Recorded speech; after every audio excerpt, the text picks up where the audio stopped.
ओम ज्ञानतिमिरन्दस्य ज्ञानाञ्जनशलाकया चक्षुरुन्मिलितं येन तस्मै श्रीगुरवे नमः। श्रीचैतन्यमनोभीष्टं स्थापितं येन भूतले स्वयं रूपा कदा मह्यं ददाति स्वपदान्तिकं। वन्देऽहं श्रीगुरौ श्रीयुतापदकमलं श्रीगुरून् वैष्णवांश्च श्रीरूपं साग्रजातां सहगणा रघुनाथान्वितं तं सजीवं साद्वैतं सावधूतं परिजनसहितं कृष्णचैतन्यदेवं श्रीराधा कृष्णपादान् सहगणा ललिता श्रीविशाखान्वितांश्च नमः ॐ विष्णुपादाय कृष्णप्रेष्ठाय भूतले श्रीमते भक्तिवेदान्त स्वामिन् इति नामिने। नमस्ते सारस्वते देवे गौरवाणी प्रचारिणे निर्विशेष शून्यवादी पाश्चात्य देशतारिणे। जय श्री कृष्ण चैतन्य प्रभु नित्यानंद श्री अद्वैत गदाधर श्रीवासादि गौर भक्तवृंद। हरे कृष्णा कृष्ण कृष्ण हरे हरे, हरे राम राम राम हरे हरे। मुखं करोति वाचालं पंगुलंघयते गिरिं यत्कृपातमहं वन्दे श्रीगुरुदीनतारिणं परमानन्दमाधवं श्रीचैतन्येश्वरम्। Hare Krishna. So very happy to be with all of you. I think today Shivratri, so little less attendance is there. So we shall be going to this next what to say subject matter. It is called as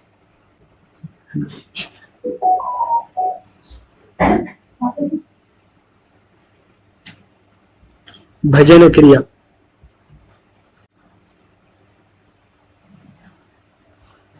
So we'll be going to the next discussion called as Bhajan Kriya. So what do you mean by Bhajan Kriya and how it affects, what it is exactly, that will be looking to.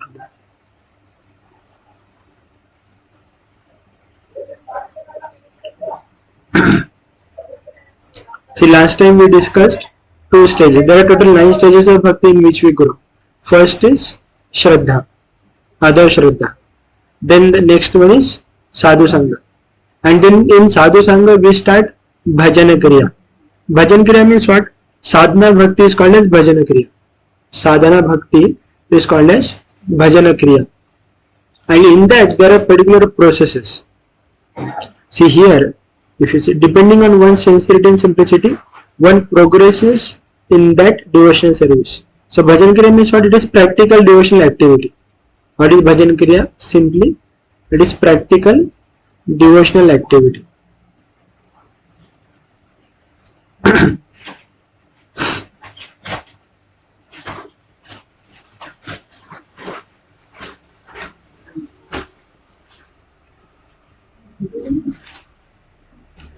And then as one engages more and more in devotional service, like what are the devotional service? Chanting, following the regulatory principles, this is called as Bhajan Kriya.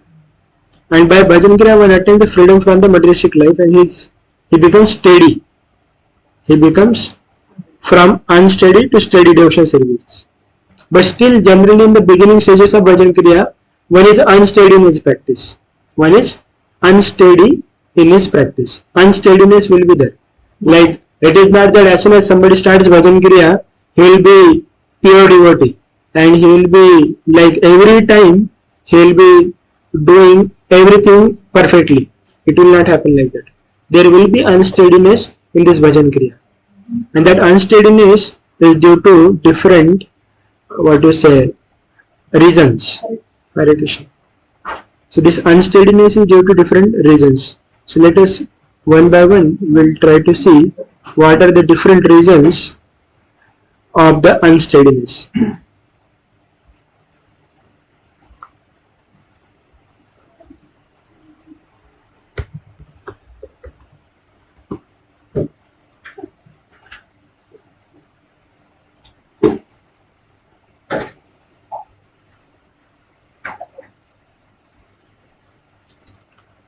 So I'll show you my screen fully.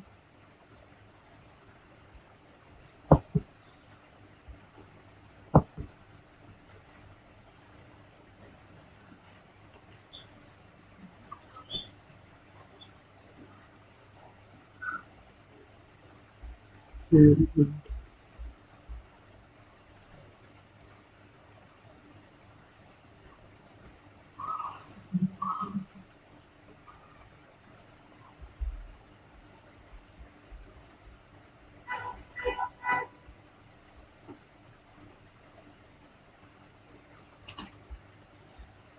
You are able to see the screen now? Hmm. So how does bhakti grows? That we'll see one by one. These are my notes what you have taken. So first and foremost thing we saw Adar Shraddha. So in that we get the seed of devotional service. And that seed of devotional service is given by the mercy of Guru and Krishna. It is called as Bhakti Lata Bij. What it is called as? Bhakti Lata Bij. Bij means what? Seed. Hmm? And it is Bhakti Lata. Bhakti Lata means a creeper of devotion. And is planted in the heart of a devotee. And as soon as we get this Bhakti Lata Bij, as soon as we start cultivating, that cultivation depends upon the practitioner. That cultivation depends upon what? Practitioner. It is cultivation. Devotional service is what? Cultivation. Cultivation means what? It is practicable. Devotional service is practicable. That is what. And as soon as we get the devotional service, we experience these two benefits. Kleshagni and Shubhadha. What two benefits we get? Two benefits, Kleshagni and Shubhadha. So Kleshagni means destruction of suffering and also causes of suffering. And Shubhadha means appearance of good qualities. So as soon as we start devotional service, we start getting two things in our life, Kleshagni and Shubhadha. When we start devotional service, we start getting two benefits. What are the two benefits? Kleshagni and Shubhadha. Shubhadha means good things, good qualities appear in us, and also Kleshagni means destruction of suffering, and also causes of suffering. Whatever causes of suffering are there, they also start going away. So that is what is Kleshagni. Klesha means what? Suffering. Agni means destruction. Klesha means what? Suffering. And Gni means destruction of the suffering and causes of suffering also. And Shubhadha will also be there. Now somebody may ask, sir, what are the causes of suffering? Means something we should ask, na? Ki, okay, which causes of suffering will go away? You are telling that causes of suffering will go away. What does actually cause the suffering? So there are 5 things which cause suffering to us in this world. First is avidya. Avidya means what? Ignorance. Ignorance means what is impermanent, consider it to be permanent. That is called as avidya. Avidya means ignorance or not proper vidya. So what is impermanent, considering it as a permanent, is avidya. Say take an example, considering different relationships as a permanent, considering what you say our home or cars and this and that as a permanent thing. So this is avidya, that is ignorance. Then asmita. Asmita also causes suffering. And asmita means what? Attachment to this body. Attachment to this body is also suffering. It causes suffering. So when we start devotional service, we get rid of this 5 causes of suffering. We get rid of this 5 causes of suffering. First is avidya, means what is impermanent, considering it as a permanent.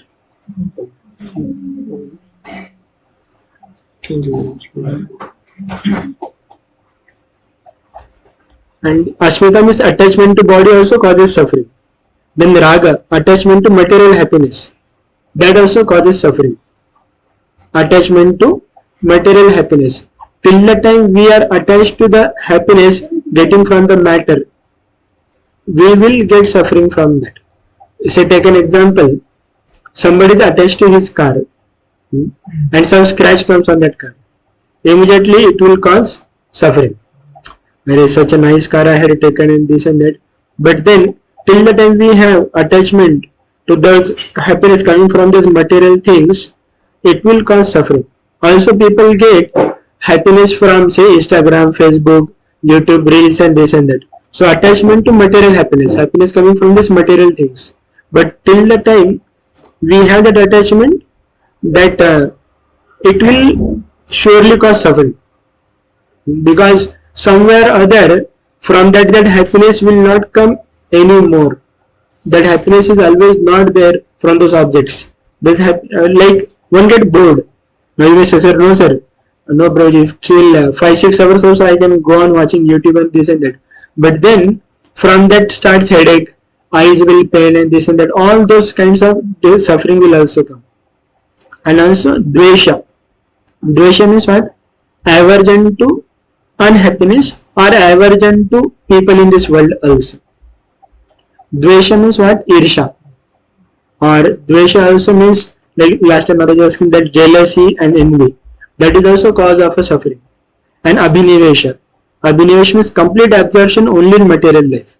That is also cause of suffering. And all these causes of suffering will be cleared off in this stage of Bhajan Kriya and Sadhu Sangha. When we come to Sadhu Sangha and Bhajan Kriya, this we will get this detachment or the removal of these 5 things: avidya, asmita, raga, dvesha. This is what happens in Sadhu Sangha and Bhajan Kriya.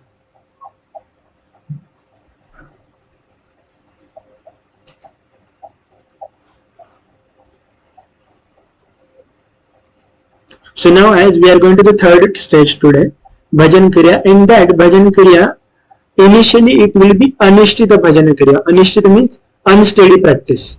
Unsteady practice means sometime we will be practicing nicely, sometime we will chant 60 rounds, sometimes 8 rounds, sometimes no rounds, sometimes we will be, every day we will be doing worship and everything, and then sometime, unfortunately, for 2-3 days no worship will be there. Where is Lord, where is Am I? And we get caught up into these 5 things again. We get caught up into avidya, asmita, raga, dvesha and abhinivesha. That will happen. Otherwise, we will get caught up into our own bodily maintenance or attachment to the people around us, or the happiness coming from the objects and everything. That is what will happen. So then, what is that Anishtita Bhajan Kriya? This Anishtita Bhajan Kriya, we should understand. Yes, we should know the symptoms. Whether what Bhajan Kriya am I doing, it's Anishtita or Nishtita. So there are the symptoms of this Anishtita Bhajan Kriya. What is the Anishtita Bhajan Kriya? There are 6 symptoms of Anishtita Bhajan Kriya. One by one we'll see that. I will not show everything immediately. So the first Anishtita Bhajan Kriya is false confidence. What is first Anishtita Bhajan Kriya? False confidence in our own ability. Now Maya cannot touch me. Now I cannot be deluded by Maya. No problem. I can deal. I can have Netflix or something like that, and still I will not go to anything apart from that devotional videos or something. This is like a false confidence in our own abilities. I can I will not be disturbed in any allurements, even though I may go with somebody, with my colleagues, to company party and this and that, and when they are eating non-veg, still I will not get, non-veg will not get tempted, but with onion garlic or something, we may get tempted sometimes eating like that. So having that false confidence that now I will not get tempted is Utsahamai. It is, what is it called as? Utsahamai Bhajan Kriya. It is like a false confidence in our own abilities. But it is unsteady. And it is not that, see, everybody, why we are discussing this? Because every practitioner will go through these stages. Every practitioner will go through these stages. And when somebody comes to these stages, there are solutions to that. There are solutions to that. So when we have false confidence in our own practice and everything, that is Anishtita. The solution for that is understand our own position, that I am not a great Vaishnava or something. It is time. Time is there. It is not that immediately I am going to become, great Vaishnava or something. I have to practice properly. Then the second Anishtita Bhajan Kriya is sporadic endeavor. Sporadic endeavor means, it is in Sanskrit, it is called as Ghana Tarala. Ghana means sometimes our endeavors are very solid, and sometimes our endeavors are very liquid. Tadala. It is like a swinging moods. It is called as swinging of the moods. Repair and maintenance. Huh? Repair and maintenance. Repair and maintenance you may call, or it is like a swinging of the moods means what? One day I am a very good devotee, other day I am not a devotee. There is like a swinging of the mood. Today I will read Bhagavatam very nicely. Today wherever Bhagavatam reading is there, I will read and this and that. For some days, no, not now. Too much is there. Enough is enough. No more reading or no more chanting. So you will not give up. But then other things like taking only prasadam and other things. In youths also it will happen. When I preach to youths, they will go a lot through these sporadic endeavors. As soon as they will go home in their holidays, all everything is gone. Because still the time they are there with the students, other students, they will be practicing nicely. As soon as they go home, association is not there, TV is there, other friends are there, college friends are there, they will take them outside for playing and this and that, then gone. Then after, from there they will call Prabhuji, this happened, that happened, or after coming they say, Prabhuji, I did this mistake, I did that mistake. Okay, problem, go on. So these sporadic endeavors will be there. It is not that it will not be there. It is one of the stage which we have to cross. These are one of the stages which we have to cross. And we should not give up the endeavors when we are on the stages. Thinking that, I am not able to do properly everything. So these are, and this is written by Vishwanath Chakravarti Thakur 300 years back. So it is not current problems what we are speaking about. Even that time also people were facing this problem. And before that also, he has not written on his own, he has written it from the scriptures and everything. So this is the stages through which a practitioner will go. Then the third Anishtita Bhajan Kriya is Vyudha Vikalpa. Vyudha Vikalpa means indecision. Vyudha Vikalpa, indecision. Vyudha means what? Sometimes we may, like a maze will be there, na? Like there are multiple ways to go, this way or that way or that way. And then we become indecisive. Kya karu?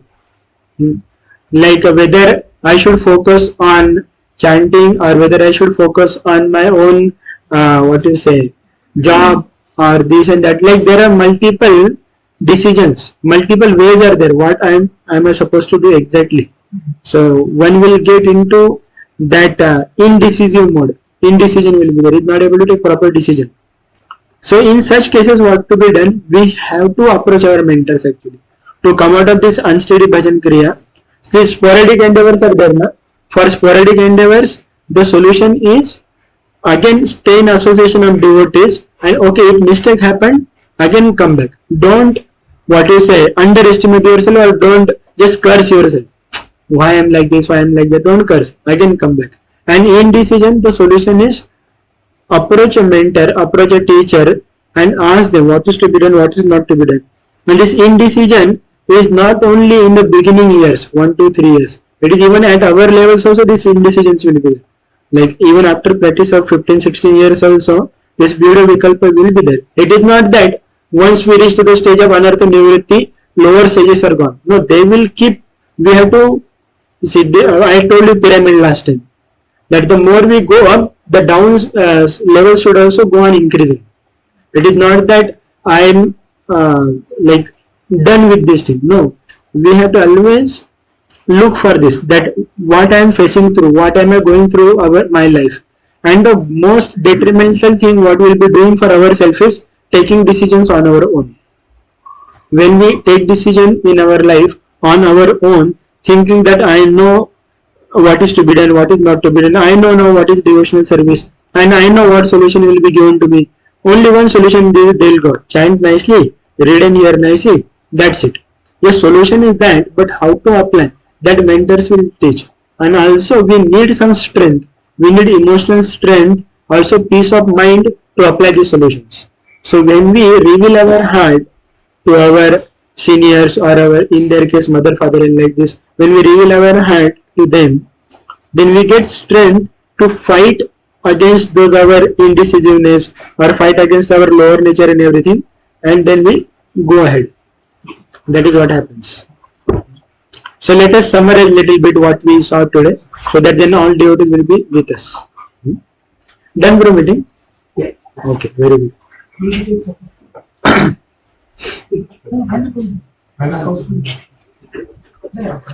Take sit please, no problem. Sit peacefully. So let us summarize what we saw today. We started with that the bhakti we start with Adho Shraddha and Sadhu Sangha. So in that Shraddha level, the devotional seed will be given to us by the spiritual master.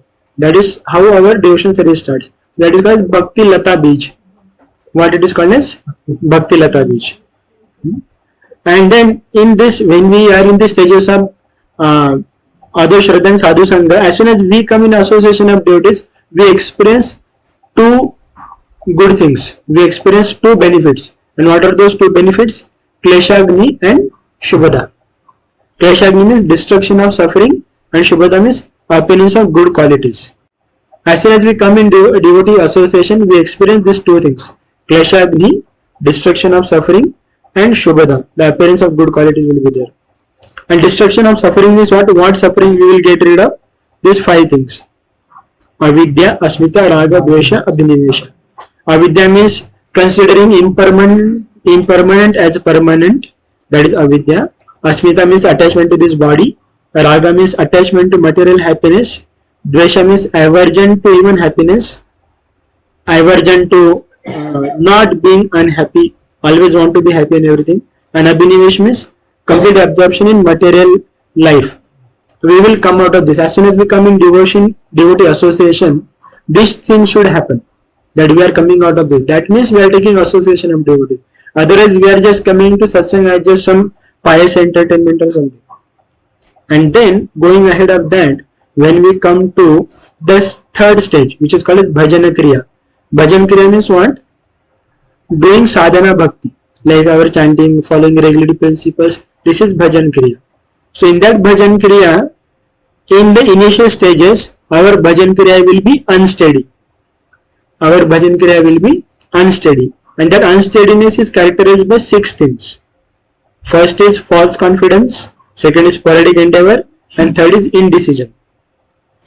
False confidence means false confidence on our own abilities. Now I will not be tempted by Maya.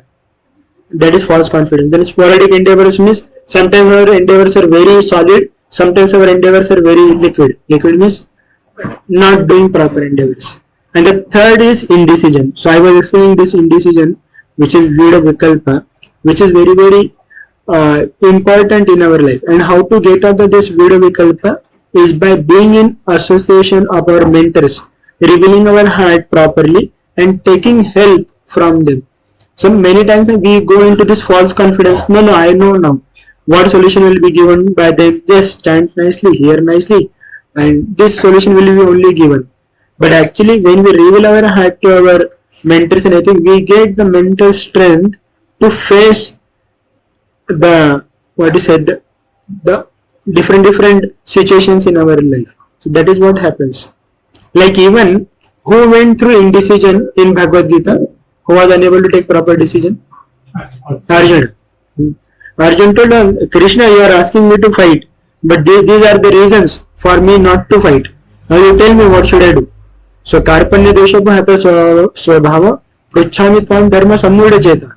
That I give up this miserly indecisiveness and now I am asking you that please tell me what is exactly to be done. So that is how even Arjuna, at the level of Arjuna also, that Buddha Vikalpa will be there, that indecision will be there. So he is asking Arjuna is asking to Krishna, please tell me something. And then the third and fourth unsteadiness is struggle with Maya. Struggle, it is called as Vishaya Sangara. What it is called as? Vishaya Sangara. Sangara means what? Fight. Sangram.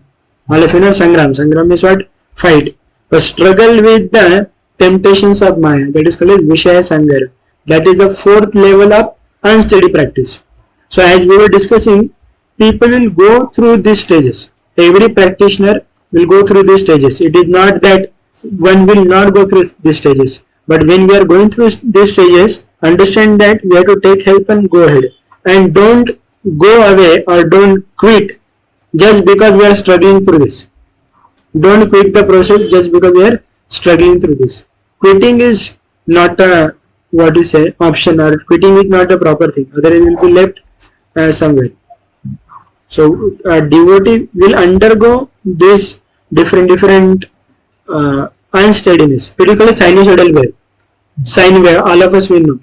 Those who have studied, you will understand it after your in sine. You know sine cos trigonometry came till now. No. I think in 9th, 10th standard it will come. So sine wave means what? It is like a wave, like up down, up down. So suppose graph is here, x-axis is here, sine wave will go like this, up and down, up and down, up and down. So some our struggle with Maya, indecision, this sporadic endeavor will be like this. Sometimes our endeavors will be up, sometimes very down. Again up, again down, again up, again down. And always there will be tug of war between mind and intelligence. Always there will be tug of war between mind and intelligence, which is guided by the spiritual master. Like mind will say do this, by this you will be happy, but then intelligence will say no, this is not good for you. So always there will be struggle between mind and senses. Mind will say no, today I will go and do this particular thing or that thing, different things, but intelligence will say no, it is not good for you. So there will be always, like when we are in this unsteady bhajana kriya, this struggle will be there. Struggle, mind will say do this, mind will say no, today I will not wake up. Today holiday, today no meetings are there, so I can chant in daytime.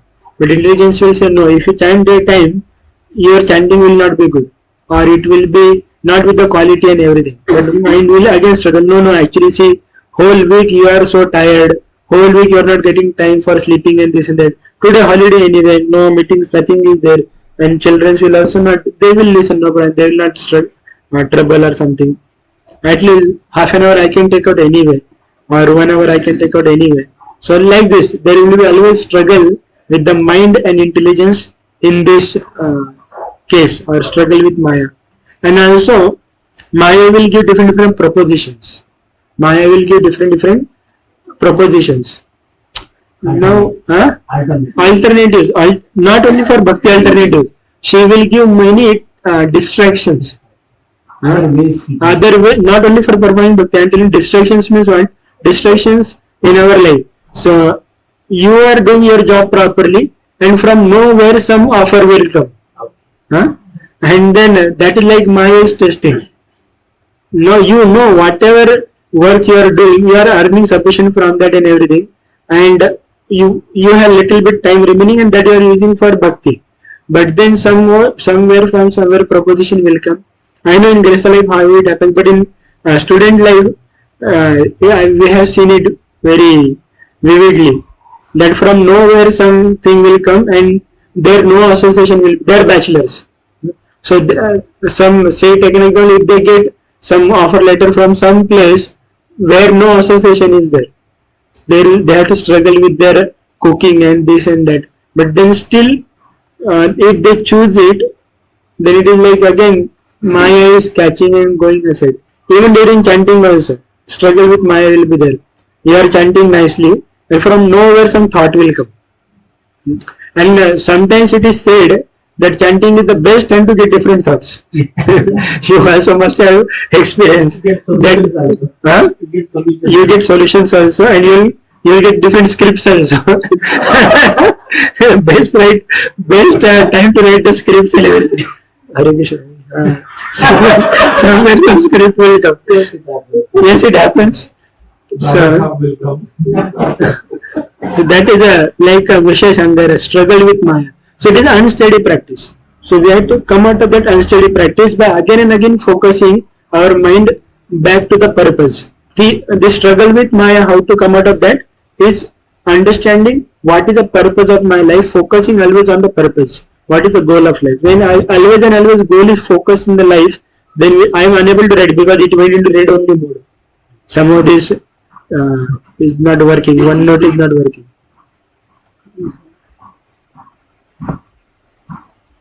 It is not a problem with the TV, don't worry.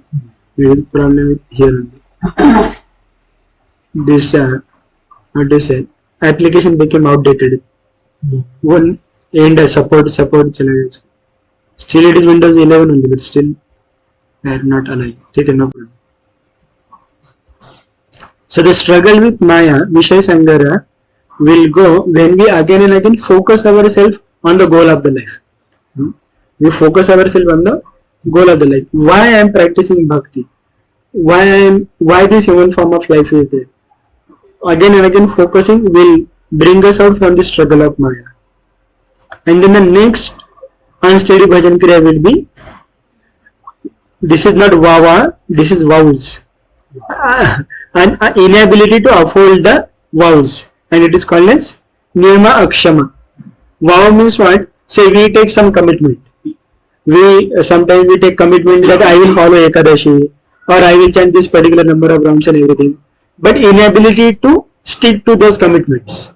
That is called as niyama akshama. Whatever niyama we put for ourselves, we are unable to follow it. Akshama. That is also one of the unsteadiness. That whatever commitments we have taken, we are unable to follow that. So this will also happen. It is not that it will not happen. This will also happen in a life of devotee. But come out of that. How to come out of this? Whenever we take any commitment, we should report it to somebody. You can have some person to whom you are reporting your sadhana, your commitment. Say somebody has taken vows of chanting 8 rounds or 4 rounds or whatever. So if he has somebody to report to that I completed this and everything. So even though sometimes our mind will cry, no, I don't want to chant or something. At least for the pleasure of that person or at least for reporting purpose, we'll be completing it. At least by that way, we'll be able to complete our vows and complete our, what you say, that inability will come out. So take an example, in their life, they are given some homework. Some homework is given to them. So even though sometimes they may not have taste or they may not like to complete it, but students will complete just to show it to teachers and just so that I should not get punishment and should not get scolding in front of other friends and everything. So at least if there is some healthy fear or at least some motivation is there to do that particular thing, and that motivation comes from again having somebody to report those things to that. Just a minute, this is important. Hare Krishna Guruji.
Sorry for the interruption because there are some urgent calls there.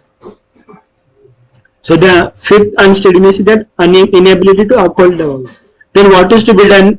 Does it mean that we give up taking vows only? No, we don't give up taking vows, and we don't give up also. नहीं होता मेरे से छोड़ दो. No, we continue and come back on a track. Like when they are learning cycle, when children they learn cycle, what is the art of cycling? Balance. Natural condition, natural state is go off balance. What is natural condition? Go off balance. That is the natural condition. But then again and again come back to the track. Again and again balance. Again strike that balance. Again strike that balance. That should be our always doing. Again come back. Again come back. Again come back. So that will be there. That going off balance will be there. Either we'll go off balance from our, if we too much go towards devotional service, then our other duties will go off balance, and if we too much go that side, then our devotional service will go off balance. So the thing is always strike the balance. Balance between your three things. Any practitioner devotee or the people they stay here, they will be having these three things: our family duties, our professional duties, and our spiritual duties. So always strike balance in this. Strike balance in our professional duties, our family duties, and our devotional service. Don't go in one side. So always that in balance has to be straight. Otherwise one will go off balance, and then it is not good. And because see, death can come at any time. Death can come at any time. So we cannot say that for some time I will become a little slow, and then again I will pick up and this and that. If that when we are in our slow duration and something, at that time only if we happen to meet death, then it is not good.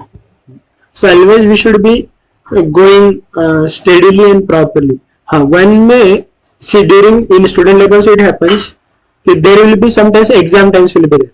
In student life I am telling, when their exams are there, so they may not do everything what they do in a normal time, but at least basic minimum they will surely do.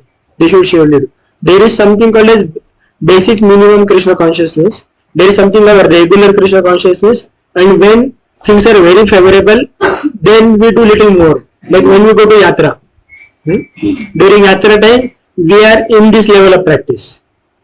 When some tough times are going on, somebody's health is not good, or students' exams are there or something, they may be at basic minimum level. And then there is the intermediate level on which we regularly practice. So what is basic minimum level? Chanting our 16 rounds daily, or whatever commitments you have taken, that is basic minimum. And following regulatory principles, that is basic minimum. One may not be able to read that time, or one may not be able to attend classes or something, but that is fine.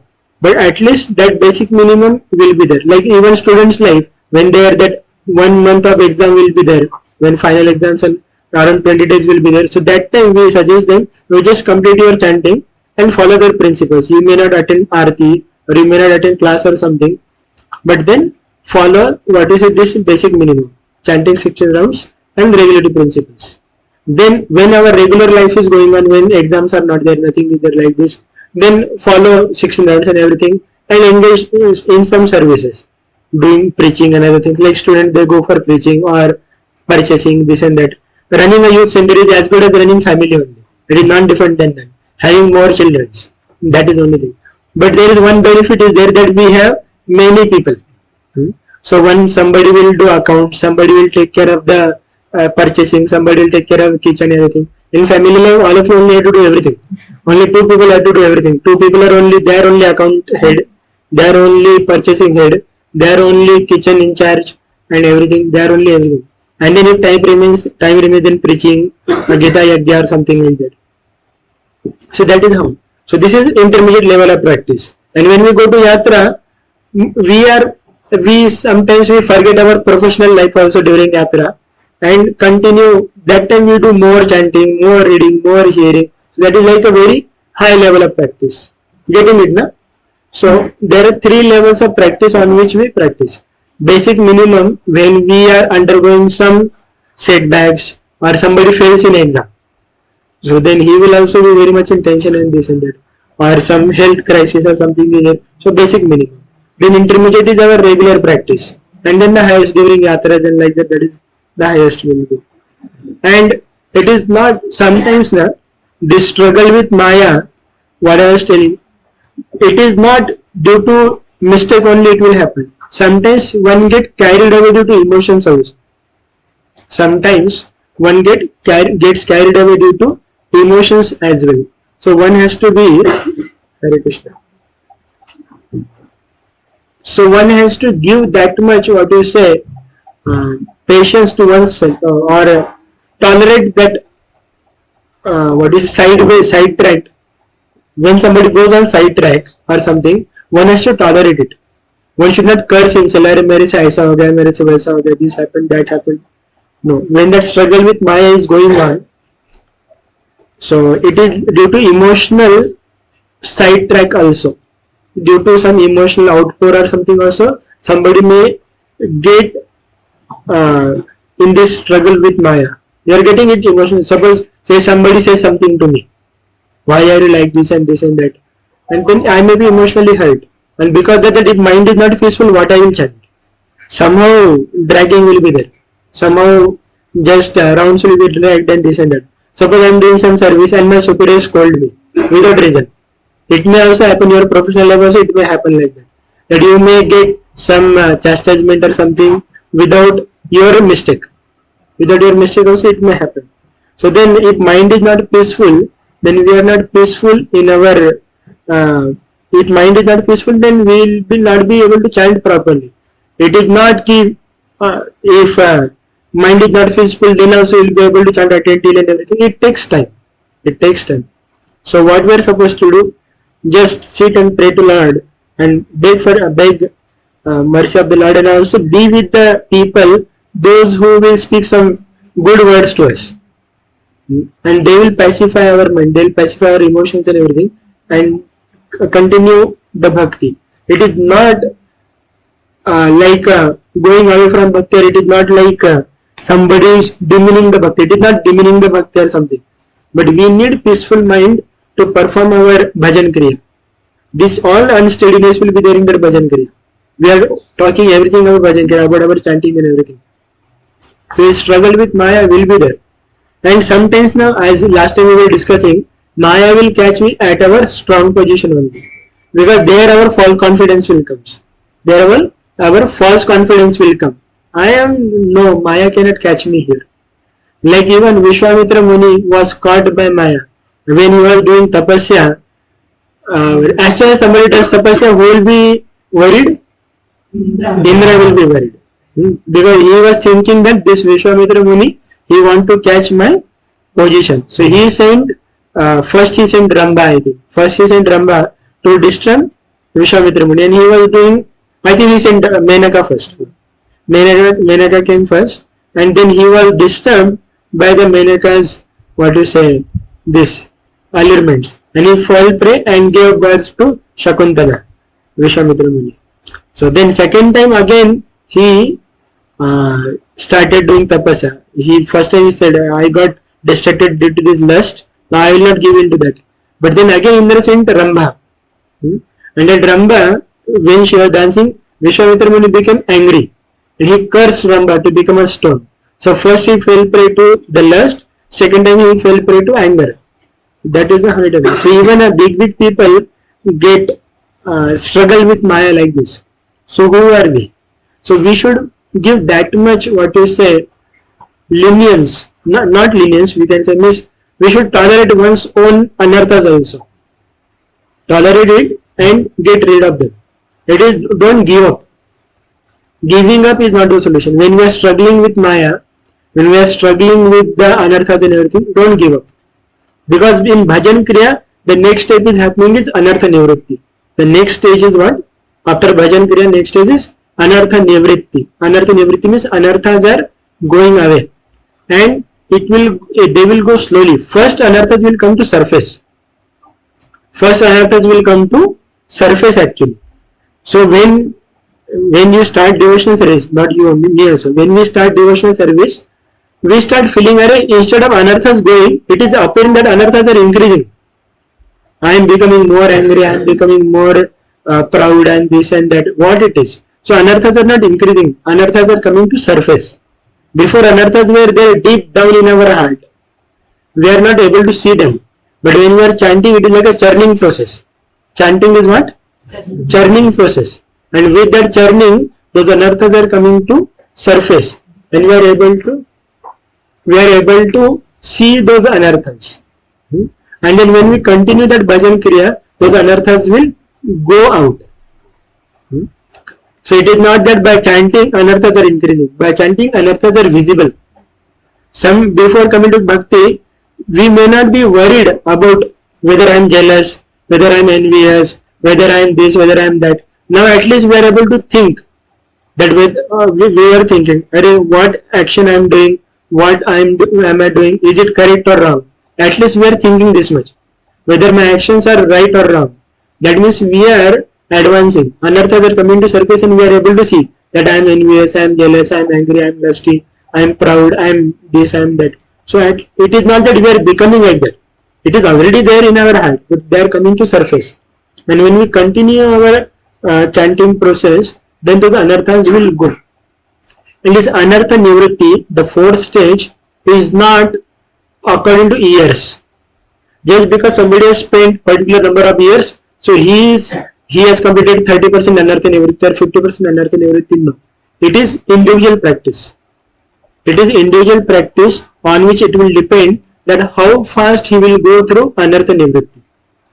How fast he will go through this stage of anartha nivritti, it depends upon individual practice. It is not our engineering or doctor or something. Okay, all engineers 4 years complete engineering. MBA 2 years, MBA is complete. So bhakti is not like that. Okay, from last 5 years you are doing bhakti, so your anartha nivritti is completed. Not like that. It will depend upon different people, and different people will have different anarthas. Everybody will not have same anartha. Different people will have different anarthas at different degree. And everybody has to struggle with their own anarthas and come out of that. Take the solution and come out of that. Everybody will not have their own anarthas or same anarthas. Everybody will have different anarthas to different degree, but process is same. And to the degree we will be taking to the bhakti process nicely, to that degree we will be coming out of that. And the next stage of, I will take question. And the next one of the unsteadiness is Taranga Rangini. Taranga Rangini means enjoying the waves of devotional service. Enjoying the waves of devotional service means what? There are some benefits which we get by practicing devotional service. There are some benefits which we get by practicing devotional service. So sometimes people they go after enjoying those waves of devotional service. What do you mean by benefits of practicing devotional service? So take an example. Somebody is, like suppose somebody is mentor. Somebody is mentor. After practicing, staying for 2-3 years, practicing nicely, he will be given some position or managing the program or this and that. So now he is getting some benefit from practicing bhakti. And if he is thinking, now 10 people are under me, and now I am controller, I am there, I am this, I am that, and I should do what they should do, what I will tell, and this and that. So trying to enjoy that post position is like trying to enjoy the waves of devotional service. Trying to enjoy the waves means trying to enjoy the happiness coming from the devotional service. So that is also unsteady practice. So when this unsteadiness is there, the most important thing what is going to help us in unsteady bhajan kriya is second level. What is the second level? Second stage is what? Sadhu Sangha. So whenever there is unsteadiness in our bhajan kriya, understand that the below level is not going properly. Sadhu Sangha is not proper. So only Sadhu Sangha will bring us out of this unsteady bhajan kriya, and then we will become steady. So whenever the top level is not going properly, understand that there is a problem in the below level. If below level is not going properly, then below level is a problem. And sometimes some situations will happen in our lives that the base level will be shaken. What is the base level? Shraddha. Base level is what? Shraddha. So sometimes some situations will happen in our life that the base level itself is shaken. The base level is Shraddha. So we have to again read and hear scriptures properly, and it may so happen. See, Shraddha will be shaken when either there is Sadhu Sangha, when we are going to Sadhu Sangha and Bhajan Kriya, if you find problem in Bhajan Kriya, Sadhu Sangha. What is the problem in Bhajan Kriya? No. What problems we may face in Bhajan Kriya? When do we start getting doubt in Bhajan Kriya? What is the doubt in Bhajan Kriya? Bhajan Kriya means what?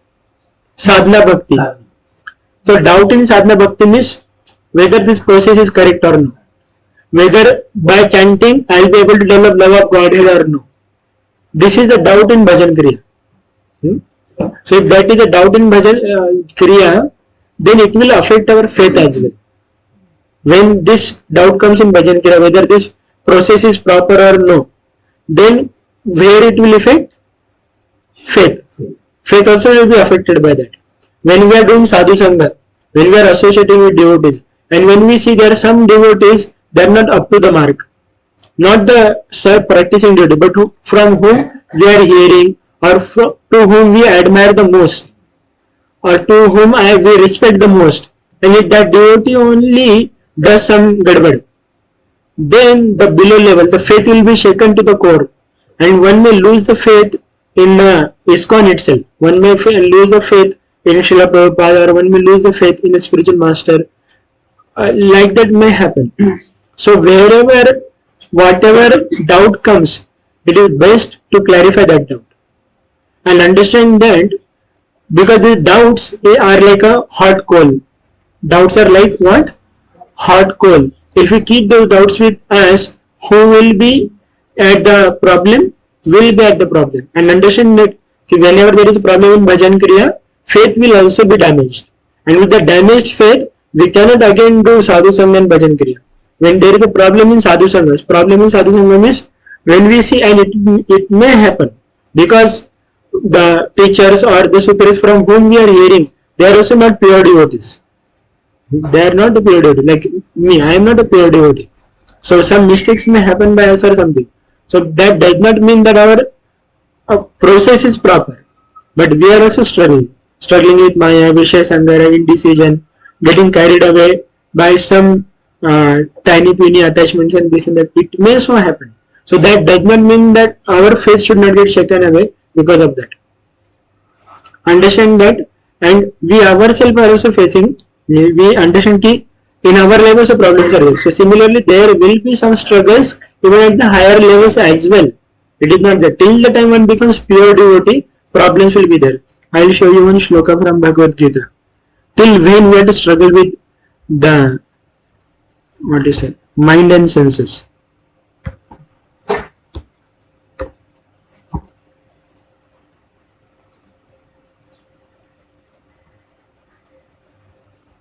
Till when those desires will be there in our heart.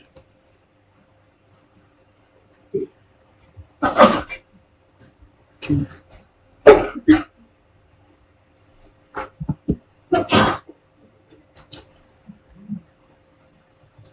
Okay.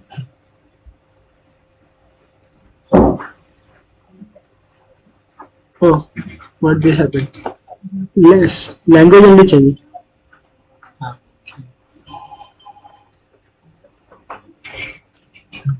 Can somebody read the purport first line? To become desireless means not to desire anything for sense gratification. In other words, desire for becoming Krishna conscious is actually desirelessness. No, wait. We cannot become desireless. But what desire we should have? We should not have desire for anything material. We should not have any desire for anything material.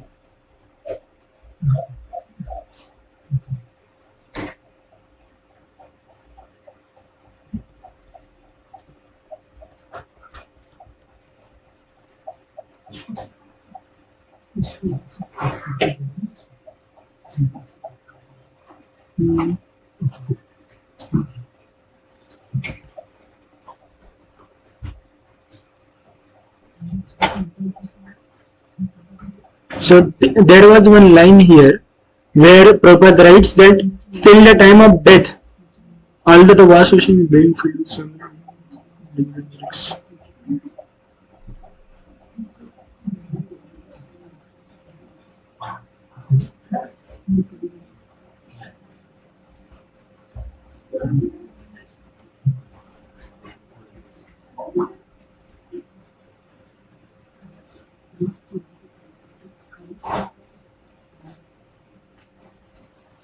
so one can attain Krishna consciousness or divine life at once within a second also, or he cannot attain for the even millions of lifetimes as well. The first line of this purport, 2.72. So this is how means till the time we have breath, till the time we are breathing, till that time we will have desires. Our desires will be there till the time breath is there. We cannot become desireless just like that. We cannot become desireless immediately. Desires will be there. It is not that desires don't come.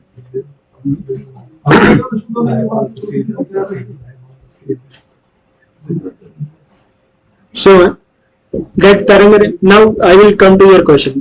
When that desire comes and which desires will be there. So when we cross over, now till now we saw these three things. Bhajan Kriya, Sadhu Sangha, before that Shraddha, then Sadhu Sangha and Bhajan Kriya. And when we were discussing Bhajan Kriya, in that we discussed that there may be problem. As soon as our one position is not going properly, that means down is a problem and down is a problem. And when we get doubt in Sadhu Sangha, that when we are associating with anything, then our faith will also be shaken. Our faith will also be shaken, and even our faith on devotional practice itself may go away. Our faith on practicing devotional service, or from devotional service it may not be go away, but at least from the teachers or somebody it may go away, that faith. So we have to be very careful, and whenever we get doubts, ask, clarify in anything. Clarification is very, very important. That indecision should not be there. That don't take decisions on our own. So when from this Anishtita Bhajan Kriya, when we go to Nishtita Bhajan Kriya, then we come to the next level of Anartha Nivritti. And then Anartha Nivritti means what? Getting rid of different anarthas. Now these anarthas, they may be of different varieties. The anarthas what we face, they may be of different varieties, or they may be coming from different things. Like first category of anarthas, they come from arising from our sinful activity done in previous life. So those kind of anartha is called as anartha arising from sinful activity. There is a name for that. Paponmukh anarthas. Those anarthas which is unmukha means those who are coming from our previous sin.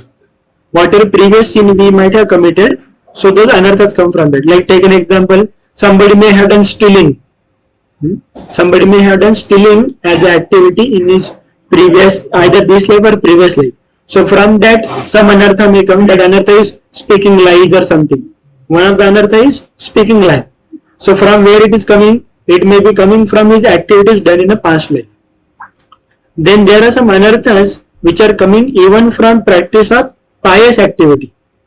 Now you may wonder, Prabhuji, how can anartha may arise from doing pious activity? Like, pious is punya karma.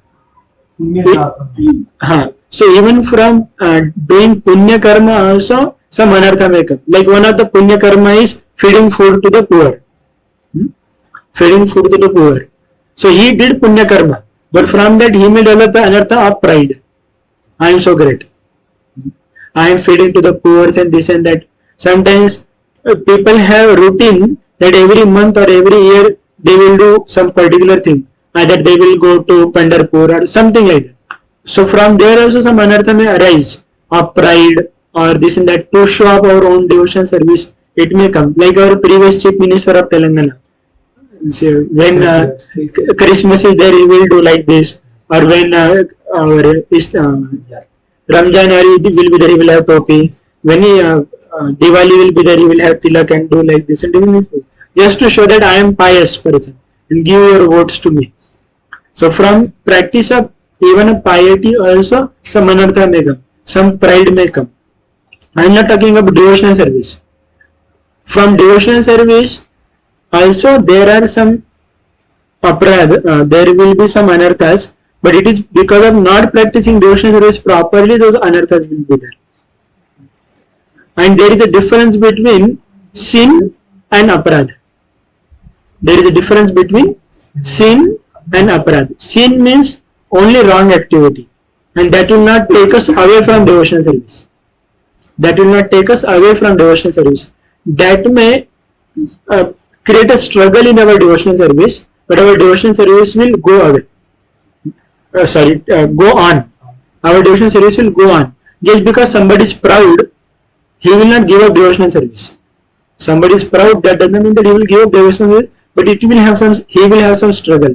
But when somebody performs anartha, aparadh, there are 10 aparadhas in chanting the holy names of the Lord. What are the 10 aparadhas? First and foremost is blaspheming the devotees. That is first aparadha. All of you know this, no? 10 aparadhas, many of you will know. No, those are in second batch. Them you must not have heard. Those are in second batch. In the first batch, Udayanapur must have taken. Second batch, it must not have been done. So the first offense is to criticize or blaspheme the devotees for propagating these holy names. Second aparadha is equating the names of demigods with the names of Lord Vishnu and like that. Third offense is like not obeying the orders of spiritual master, and like that all 10 other. I will put today in a group. Rameshwar, you can remind me this 10 aparadhas and everything. So when somebody commits aparadh, that Krishna does not like, and then Krishna will pick up that person and put him away from the association of devotees, so that he don't commit any further aparadhas, because aparadh will cover our devotional service. It is like a truck going upside down. How much of accelerator you put, only tires will move, but there is no momentum. Sin is like it is carrying some heavy weight and going ahead. This is like a sin. You will go ahead. We will go ahead, but it will take some more struggle. That is sin. See, in the sin, there is what is the difference between sin and aparadh? Aparadh means we are displeasing the Lord. We are displeasing the Lord. Aparadha, which takes us away from Radharani. It is called as aparadha, which is displeasing the Lord. What displeases the Lord is this: criticizing the Vaishnavas, equating his names with the demigod's name, or disobeying the orders of spiritual master. These are the 10 aparadhas which displeases the Lord, and he will take that person away from the association of devotees and keep him away, so that that person may not further commit any more aparadhas. So it is for that person's benefit only. Vaishnava aparadha. That is only Vaishnava. So it is like that. But there will be some sins which will just it will make our struggle more. Like it is like when you are taking wood and making it wet, and then again putting it to the fire. It will take time to burn.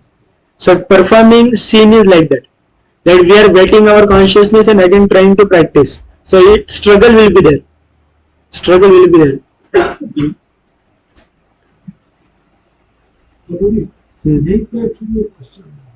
So question is, in Krishna consciousness, since you never get in mind, but the punya that you can't avoid. So you doing the Krishna consciousness, doing punya. So punya ka aapko, you have to get anything in return. For pap you get trust, for punya you get a suit. So if someone is in Krishna consciousness and does punya, for an example, yesterday I went to Chilpur Balaji, but I always try to avoid giving the donation. I consider this is some punya and I have to consider to take that punya back, I have to take birth. So take it in Krishna consciousness, if you do donation or any food feeding, will that be counted as... It is not punya. It is not punya. That is not punya. That is called akarma. Akarma means the devotional service or devotional practice in relationship with Krishna. So what is the akarma and karma? Karma means punya karma. But when you connect that punya karma with Krishna, it becomes akarma. So for that we don't get any reaction. So what is devotional service? Devotional service is punya karma only, but in the relationship with Krishna. Another question. Like say take an example, somebody want to give donation. So give donation to your people's temple, like Jagannath's worship, and that is devotional service. That is not punya karma. Yesterday, for another example was with Bangalore. There are certain beggars who, if you stop the car, they come up. Give them prasad. No, actually, the Preeti being kind-hearted, she want to help with the money. So she gave like some rupees. Now, this came, I have. So they may use it for smoking, drinking, and everything. So we will get karma for that. So that is what we will get karma for that for sure. Because I helped him to do that particular thing. Because with my money he is doing that. So whenever we give donation to anybody, we give in such a way that they should not misuse it. We should never, in that sense, Better is- never give money. Better is not to give money. Better is to give food directly. If that is done, And that also better to give They're demanding from me, give me 10 rupees. because they want to smoke and drink. They want to smoke and drink. That is why I give problem. They don't accept, so don't give to them. so if that is done in Krishna consciousness, that will be counted as karma or a karma. What Krishna consciousness? If you give money, naturally those people will use it for wrong purpose. So give, even if you want to give donation money, give it to the people who will use it properly. Who will use it properly in proper way. That is a donation has to be given to a worthy person. That is how it is. Can we donate Preeti should be there. Okay. See what you do, even if sir, you are not carrying anything, at least purchase some biscuits or something, some biscuit or chocolates or something, and carry with you. Whenever somebody else give that. Like every time carrying prasadam may not be possible for all of you. But carry some food, offer to Krishna, and in mind offer it to Lord, Lord, please, I want to help in on your behalf. So give some food, even if some fruits or something, no problem. Carry some banana, this and that. That is better. Giving food or giving some usable things, giving is better than giving money, because they will use it in wrong purpose. You see, all these people, they will be smoking, drinking, that is their business. And we cannot help because they are in mode of ignorance and they will be like this.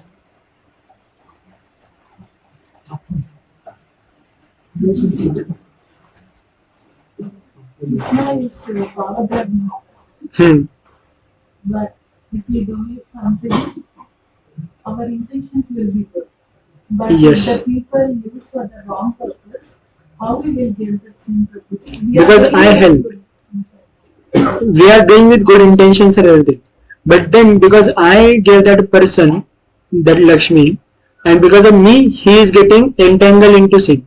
So I am cause of that. Getting it, na? I helped him to go into wrong direction. Knowingly, I knew if I give him money, he will use it in wrong purpose.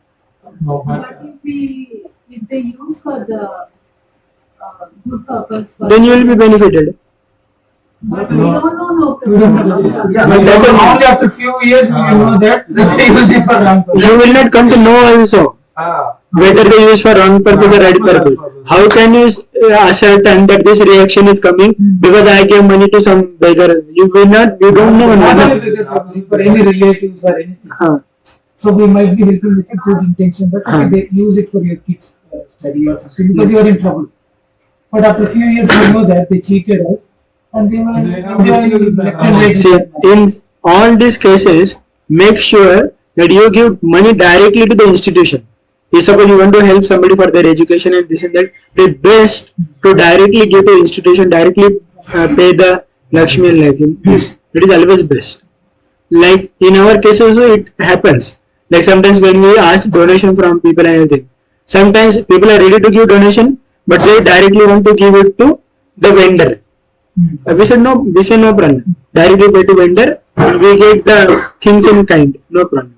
That is not a issue. So that is also fine. So it is always best whenever you want to help anybody. If they are your children and like this, you can give money in their hand. You know for sure that they will not misuse it. But if there are even some chances where they may misuse, Like now in your case, you are telling, not in your case, you are giving example. You gave to some relative and you knew that he will not use it for wrong purpose. You knew that he will not use for wrong purpose, but afterwards he changes his colors. Afterwards his colors are known and this and that. So in that case we ask forgiveness from the Lord. Oh Lord, when I gave, his intentions were correct, and that my judgment will be the Lord. Now please forgive me. So we ask forgiveness and go ahead. Yes, so Lord is Bhavgrahi Janardhan in that way. Because when you gave, that person was in good standing. When you gave, that person was in good standing and everything. With that intentions you gave. But now he used it for wrong purpose and everything. And it is not, Krishna is not so cruel that he will count small things and punish for that. Krishna is not so cruel person that he will count for small things and punish for that. तुमने 1,000 rupees गलत आदमी को दिया, लेकिन that time he was good person. So yes, Krishna knows this. Krishna takes those intentions. But knowingly if you do wrong, there is a problem there. Here you can see. Yeah, I will just explain this. Here is the answer to your question immediately here only. There are two kinds of aparadhas. Madhurya. Unconscious aparadh, they are immediately removed by chanting. So this is unconscious aparadh, unconsciously committed wrong thing or something. But they are conscious aparadh. They are removed by with very great difficulty. So what is done is unconsciously performed. So it goes away immediately. Asking for grace from the Lord and chanting, it goes away immediately. But what is the problem is conscious aparadh. जानबूझ के गलत करना, जानबूझ के पाप करना. So that is conscious aparadh and it goes away with very great difficulty. So this sin and everything, it is not much of the worry. Much of the worry is aparadh. This giving donation to wrong people and everything, that does not come in aparadh. That is sin, if it is there. That is papa and punya. And the reactions of both of them, they just go away by chanting the holy names. The reactions of papa and punya will go away just by chanting the holy names. But what is more of their trouble is, what is more of the struggle is aparadh. So there are some unconscious aparadh. Like unconscious aparadh means what? You don't want to say wrong thing, because spur of the moment it happened by you. Like say, take an example. We are already upset. We are already upset with somebody or something, and then when some devotee comes in front of us and we are morose, so not to smile by seeing a devotee is aparadh. Not to smile by seeing a devotee is aparadh. But I am in such a mental situation that I cannot smile. So is it a conscious aparadh or unconscious aparadh? It is unconscious aparadh. So it is not very great, and it goes away just by chanting the holy names of the Lord. But there is conscious aparadh means जानबूझ के किसी को मतलब demean करना, fault finding करना, demeaning somebody and speaking in such a way that offending that person. So that is like a grievous offense, and that goes after a lot of struggle. That goes after lot of struggle. Okay, now question answer session. So we will conclude here. This is our Anartha. We reached till Anartha Nivritti, and next time we will continue from here where we reached. You are clear here till now how we are going ahead. And most important thing what I discussed today is, whenever we get doubt in this our thing like Bhajan Kriya and Sadhu Sangha, surely our downstep will be affected by that. So clarify. Don't just go away. Just don't take decisions on our own. And clarify. Hardcore nahi banna. Yes, now question. You wanted to ask something. Okay, Amit. My question was, doing a daily chanting, try to make a regular Krishna consciousness. Sometimes situation occurs because of some situation, like for some people are using. You get so angry and you realize that there. I am not fit for devotion. Let me give up. No. I feel very guilty. We feel guilty. Consciousness is totally gone, and I'm not even eligible to maintain the Krishna consciousness. That guilt comes in. Yes, that guilt will come and that guilt is natural. But then come out of that guilt by 4R formula. 4R formula is what? First, repent for the mistake. We may commit some aparadha, some mistake or something. Repent for that mistake. Then, first recognize the mistake. Recognize what mistake I did. Second is repent for that mistake. Then third is rectify that mistake. And fourth is reinstate yourself. Reinstate yourself. I will tell all things in detail now. First is recognize the mistake. That where I committed wrong. Recognize where I committed wrong, where I went astray. So recognize it. And then repent in front of the Lord. Oh Lord, please forgive me. I committed this mistake. And then take the corrective action. That is rectification. Take the corrective action. And reinstate. Reinstate means again follow the basic principle of devotional service which you are following before committing that mistake. Getting in now? So reinstate is also proper, required. Reinstate means again establish yourself into the practice of devotional service. Don't lower down. Again reinstate at the same level where you were before committing that mistake or something. Getting it? Will there be any situation in Rasta's life that you will never get any such situation and your consciousness is never disturbed? Will that be possible in entire life? No. No. Even brahmacharya life is not possible. But why are you asking for Kriya? Even brahmacharya life is not possible. The mistakes. That will be lifelong. Till the time we have senses, till the time struggle will be there. Till the time, I showed you in that Bhagavad Gita purport, that till the time senses are there, till the time disturbance will be there. Desires will be there, disturbance will be there. Till the time we have mind and this and that, we will get carried away. Even though, if a person is giving classes after classes, suppose me, I am in my case, classes after classes, but when a situation happens in our own life, we are tested. We are tested to that level. Like, even though I may speak on renunciation and this and that, but still we are tested. But in Prabhuji, considering Rasta, like I did all my responsibilities and liabilities I have completed, and I feel that now no dependency on a family, on a finance side or emotional side. Then take Vanaprastha. I go to Vrindavan and do chanting, and then life goes on till That is Vanaprastha, that is correct. There is the situation will never happen. Those situations, like Krishna consciousness, will never get disturbed. No, it will get disturbed there also. See, just because I have renounced the world or something, like Vanaprastha life or something, that does not mean that mind and senses does not give trouble. Mind and senses give trouble there also. आपको क्या लगता है कि just because I have somebody renounced the world and this and that, does that mean that mind will not go in wrong direction, senses will not go in wrong direction? They go. But what is actual renunciation? Take away them from there and again engage in the service of the Lord. It is like that. It is not कि sannyasis and brahmacharis don't get wrong thoughts. They get, but they don't act on that.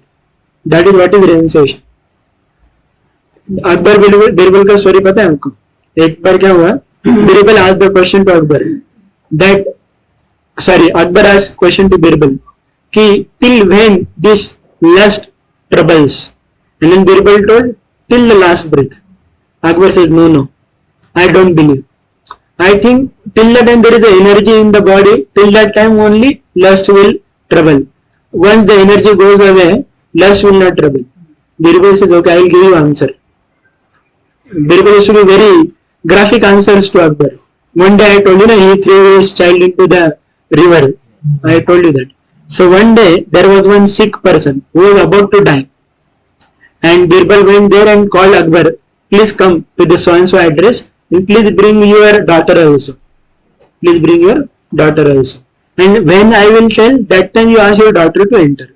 So first there was the announcement, Raja hai Raja, Bhajan, Delhi ke Shahanshah, Padar hai, like that. And then Akbar came inside. When he saw the person was hardly able to lift his eyes. He did not look also. He was so old. He did not care also who came to see him. And then now, Birbal told all the bands, silent now. Nobody will speak anything. And then Birbal asked Akbar's daughter to come inside. And she was wearing ghungru. That ghungru means payal. So as soon as she came inside, chhan chhan sound came. And this fellow was struggling to get up and to see who has come. Akbar became very embarrassed and he told his daughter to go away. So this is what it is. Then all of us, we studied in college and we don't know. And how this mind and senses struggle is there. Okay, Madhurya asked me something. So I was asking, like, then how we get in moksha from moksha? What is the definition of moksha? How do you define the moksha? Huh. So we struggle till the end, depending on Krishna, and it is on the hands of Krishna to purify us. See, he means it is not key. When we are going ahead, we are seeing in these steps and everything. Till now we reached 4 stages. Then there is Nishtha, Asakti, Ruchi, Bhava and Prema. So we progress on these levels and go to the level of the Prema. We develop till the time we are on the Bhava platform, till the time we will be disturbed with this, what you say, temptations. And we will be disturbed, at least on the Bhava platform, there is one Anartha remaining is envy. Till Bhava platform, one Anartha remains is that is envy towards Krishna. You may be wondering, how envy towards Krishna? What do you mean by envy towards Krishna? Who is the Krishna? Krishna is a protector, he is a controller, enjoyer, he is a proprietor. And in any way, if you want to take this any one of the position, that means we are envious of Krishna. That means we are envious of Krishna. Very simple.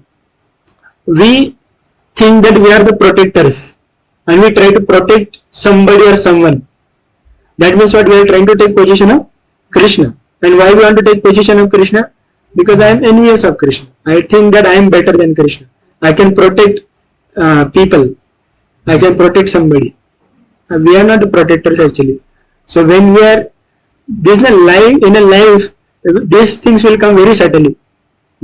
Very subtly. Maya enters very subtly.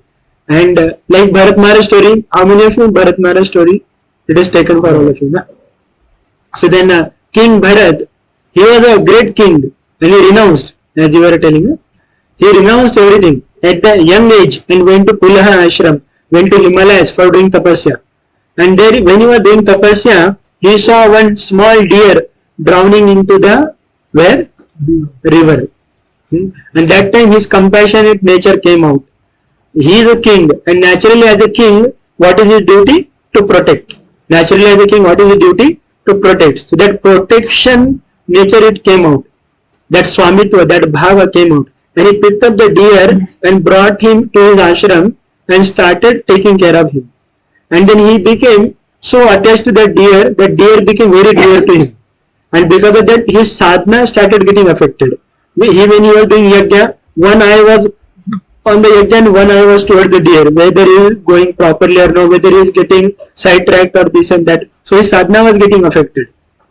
And then because of that, he became so much attached to deer that one day that deer was not visible in the ashram. So he went searching for the deer everywhere. And due to that, it became night also and he fell into the ditch. And that is how he left the body thinking about the deer. So yam yam api smaram bhavan tajatante kalevaram. So whatever we think at the time of our death will become like that. So our whole process, how we will get liberation? Our whole process is Ante Narayana Smriti. Our whole process is what? That we should practice in such a way that at the end of the life we are able to think about Krishna. And then Krishna will take us. Our whole life should be situated in such a way that we should be able to think about Krishna only. And the devotees who are around us, they remind us of Krishna. Why we stay in association of devotees? Because they remind us of Krishna. Why we hanker for the association of devotees is for that purpose. Not that we are on the material platform or being attached to devotees and everything. Why we are attached to devotees? Because they remind us of Krishna. In association of devotees, it is easy for us to do our sadhana bhakti. It is easy for us to do our reading and chanting. That is why we are attached to devotees. Not that we are attached to devotees on physical platform and this and that. So coming back, There Bharat Maharaj got attached to a deer, and why he got attached to deer, by the way? Because he was alone. If he would have been with some devotee, devotee would have told him, "Dear Bharat, you are becoming more dear to deer," and then he would have come to his senses. Yes. So going in a seclusion is not the way, by the way. Then he took next birth as a deer, and that time he remembered that because of his mistake in a previous life, he got this life and everything. And then that time he was become more serious in a deer life, and again in next life he became Jada Bharat. Again he got human form of life, and he was ultra serious in that life. He was ultra serious in that life. So where was the problem? Problem because he had that protective nature. Now you may ask a question: does that mean that if somebody is drowning, we should not help him? We should help, but help for that purpose. And then what Bharat should have done? Taken that deer, bring to ashram, nurse it to health, and then let it go away with the other deers, with their herds and everything. Then it is not an attachment. But then I will take care of him. That is what is attachment. And there is a problem. Where is the problem? Problem is that I will take care of him properly in this. As soon as somebody comes that like, okay, his health is better now, let it go away with other deers. So no. So we should help, but help should be how? Being in detached way. Help in being detached. Like yesterday when devotee sent one video, like what is love and what is मोह को क्या बोलते हैं? Attachment. What is attachment and what is affection? What is real attachment and what is real affection? So in that it was there ki, and it comes in Chaitanya Charitamrita also. I think last time I showed you that. Last time I showed that shloka to you. आत्मेंद्रिय Preeti वांछा तारे बले काम, कृष्णेंद्रिय प्रीती इच्छा धरे प्रेम नाम. आत्मेंद्रिय प्रीती इच्छा तारे बले काम, कृष्णेंद्रिय प्रीती इच्छा धरे प्रेम नाम. Means what? If we want to gratify our own senses, mind and senses, then it is lust. But if you want to gratify Krishna's senses, then it is love. So what is real affection? Real affection means I will take care of the people in my custody, keeping Krishna in a center. But attachment means what? Krishna is not in a center and I am their protector, I am their caretaker and everything. So that is what it is. Okay, you had some question there. Yeah, but she has one question. In one of the sessions, we were discussing about one incident, like one person was struggling to cross the road, and that one was healthcare partner और वहाँ एक murder किया उसने. तो वो पाप वो कर्म will hit back. So she wants to do that. Okay, whatever we are doing while crossing the man of the road, I am doing for Krishna. That karma, whatever it will come back to it. Yes, right. Because when you surely know that it is going to result into wrong activity, and still if you are doing, then karma will be there. But when it is unsure box, then Lord knows that you did it in unsure way. The way Mataji was also asking, it is an unsure box. When it is unsure, there is three boxes: sure, not sure, and unsure. Many things in this world come in unsure box. Almost 99% things of this world come into unsure box. Only 1% goes sure or not sure. Many times, because life is not just black and white. It is many times it is grey. Many times things come in a grey zone, and that is why dharma, to follow dharma, is very, very difficult. Dharmena nihitam guhaya, means it is very intricate. Following dharma is very intricate. That is why follow the 12 Mahajanas. That is why we follow Mahajans. Mahajan means what? There are 12 Mahajanas: Narada, Shambhu, Swayambhu Manu, or Janaka, Devala, Vasudev. These are 12 Mahajanas. So we learn from their life, which their life is Srimad Bhagavatam is their life. And we learn how they behaved in particular situation, and we also follow in that situation. That is how it is. So whole sadhana process is in that. Whole bhajan kriya is that. Whole bhajan kriya is this, that follow in the footsteps of Mahajans, do this Anartha Nivritti and go on, and take care of our own anarthas, and sometimes we have to tolerate others' anarthas as well. Like when you are together, like when we stay in ashram together. So every person will have particular nature. In your also you will see in your family lives also, husband and wife will have particular nature. So we have to tolerate that. Husband wife will have particular anarthas, and one has to tolerate others' anarthas as well. Understanding that that person is under process. He is not a pure devotee. Don't expect pure devotee symptoms from each other immediately. Otherwise start scolding. इतना सुना class में फिर भी नहीं करते. What it is? अरे time लगता है. When we are seeing in ashram also, even after practicing for 15-16 years, still anarthas will be there. So we have to tolerate each other's anarthas. We have to tolerate each other's nature. It is not so easy. Then nature will get changed immediately. And there are some situations like when it happens, one may get carried away temporarily. There are some circumstances which will happen in particular living entity's life that temporarily he or she may get carried away because of those circumstances and everything. So we have to tolerate that. We cannot label a person that you are like this only, you are like that only. If you label the person, then that person will not come back again, or we will be committing aparadhas. If we label the person you are like this only, you are like that only. So we have to tolerate each other anarthas. We have to give that room for improvement and tolerate our own anarthas as well.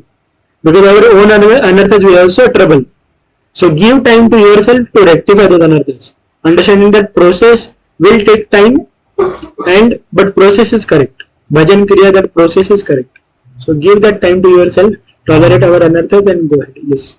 Probably if we accidentally hit someone by driving and let's say that person died or maybe that animal or anything, that's not a past because I accidentally hit. I am driving on the highway.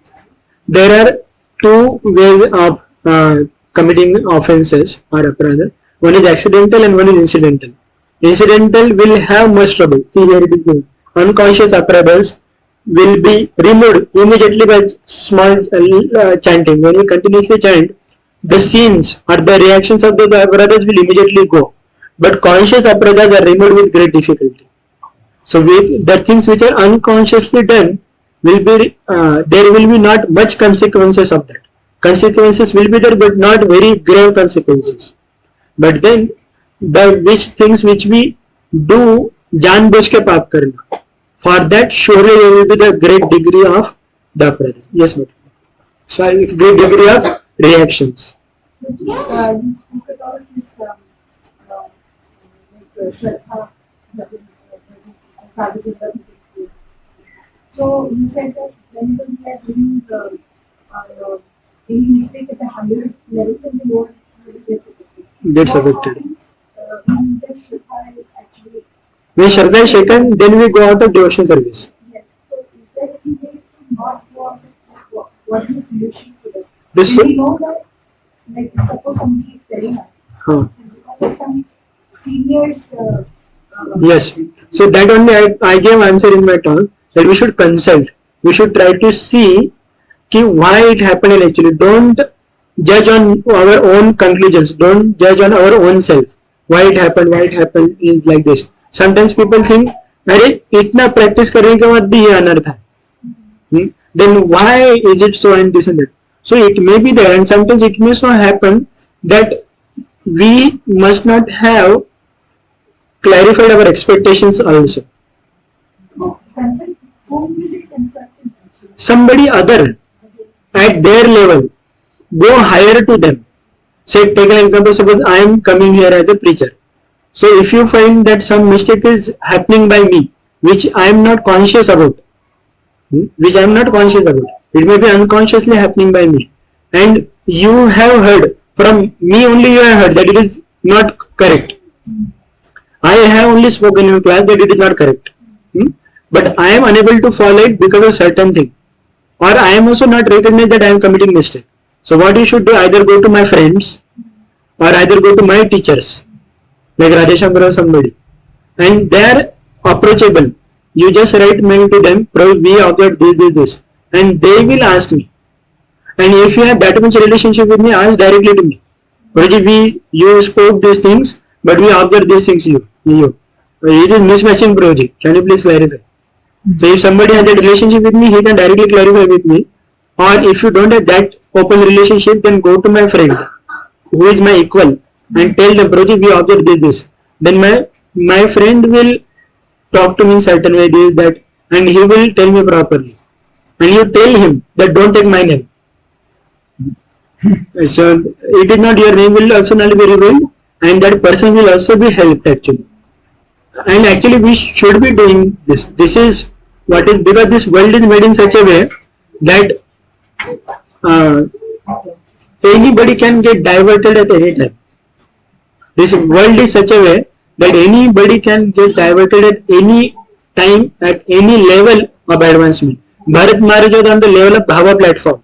When he got distracted by deer, he was at the level of Bhava platform. Like that. So here now Udayanand and me, we come together. So if you are observing something in me, you can consult with Udayanand Prabhuji. If somebody is observing Udayanand, they can consult with me. We both are like, we can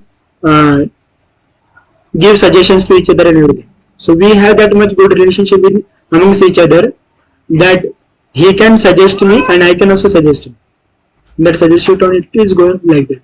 You are coming, like Mahesh Prabhu's classes you attend daily, like Mahesh Prabhu Udayanand Prabhu has a relationship, or Mahesh Prabhu and we have Praveen Prabhu. Leelanand Prabhu is like superior, but Mahesh Prabhu's equals are like Praveen Prabhu or Satyadevata Prabhu. These are Mahesh Prabhu's equals. So you can go at that level, or you can go one level up also. No problem. In case of a person not following something, how can somebody stay on the Shastra? Because Shraddha is people faith on Shastra. So Shastric faith will not go, but faith on the teacher will go. Associate with ISKCON. I will go, either I may not go elsewhere also. I will follow on my own. I will not go elsewhere also. I will not go here also, there also. I will follow on my own. I know scriptures now, I will follow my own. But that is wrong. Why it is wrong? Because in the association and in the congregation, there could be people who don't know the ears of the speaker, who don't know the seal of the speaker. And only they want to. Actually, we should educate them. We should educate them. Like somebody should educate them and ask what is the reason and everything. That education has to be given. It is because now the process is what? Taking shelter of the spiritual master is the process. We cannot remove that process. Taking shelter of spiritual master has to be there. And we cannot take spiritual master's shelter, just the one we are taking instruction is following the instruction. But initiation also has to be there. Formal initiation also has to be there. And in a current scenario, if you see in an institution like ISKCON, the formal initiation process is through the teachers and Shishya Guru. It goes like that because organization is like that. Because it is so big that every spiritual master may not be able to connect to every disciple. So okay, if you are unable to connect with the spiritual master through one teacher, take help of other teacher. Go through other teacher. Process is correct. But just because the people are facing some problem, don't remove the process. Go through some other channel. And the person will not feel bad. He understands that he has committed mistakes. And that is why some people's faith has gone or something. So he will also not mind it. It is not wrong also. That is in IDC, in that ISKCON disciple course there in IDC we teach this. I wanted to do it here. We will see when that time will come. Yes. That is at the level of spiritual master. If spiritual master falls down, then take shelter of Srila Prabhupada. But then to take shelter of spiritual master, Srila Prabhupada also, we need some teachers in between. We need day-to-day guidance. We need mentorship that is required. And this is started by His Holiness Radhana Swami Maharaj and then adopted by many other spiritual masters. Because spiritual master can take care of the some disciples which are like senior most, which are immediately connected to him since many years. Then they take care of their furthermore. It's like a chain reaction. And one will be able to give that much shelter to the degree he has taken shelter of his spiritual master. One will be able to give that much only. And if the students are unable to get that shelter, then they should see somebody else. No problem. Yes, if anyone sees that mistake or something, can we ignore that and we can ignore one two things or something and follow also, no problem, because we will advance to the degree that person is advanced. That person can take you to the degree he is advanced, and he is going ahead now. There are some mistakes which are unforgivable, but there are some mistakes which are forgivable. So if somebody commits unforgivable mistakes, then we should not blindly follow. What are the unforgivable mistakes? For breaking four negative principles. If somebody elopes with some girl or some mataji something, or somebody tells openly, I ate non-veg, you also can eat non-veg, or somebody does gambling or intoxication like that. This is grave mistake. This is grave mistake. So one should be able to tolerate that and see that he will. Grave mistake should not be tolerable. But if some mistakes like because of weakness of heart, because of getting carried away, because of some emotions or something, if somebody commits some mistake, then those mistakes can be overlooked and observed. Observation has to be there. Clear observation has to be there. Don't just follow blindly. Observation has to be there, and then tell that mistake to that person, and he will rectify that. Somehow or other try to tell that mistake to that person. If it is too much troubling us, if it is too much disturbing our faith, then try to tell that mistake to that person somehow or other. And if that person is same person, then he will rectify that. I will show you one shloka of Bhagavad Gita.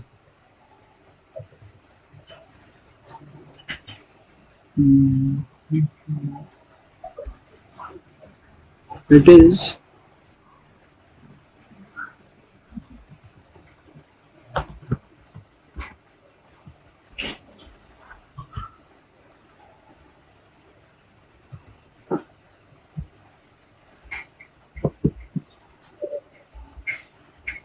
अपिचे सुदुराचारो भजन्ते माम अनन्य भाग साधुरेव समन्तव्य सम्यक् व्यवसितो हि सः.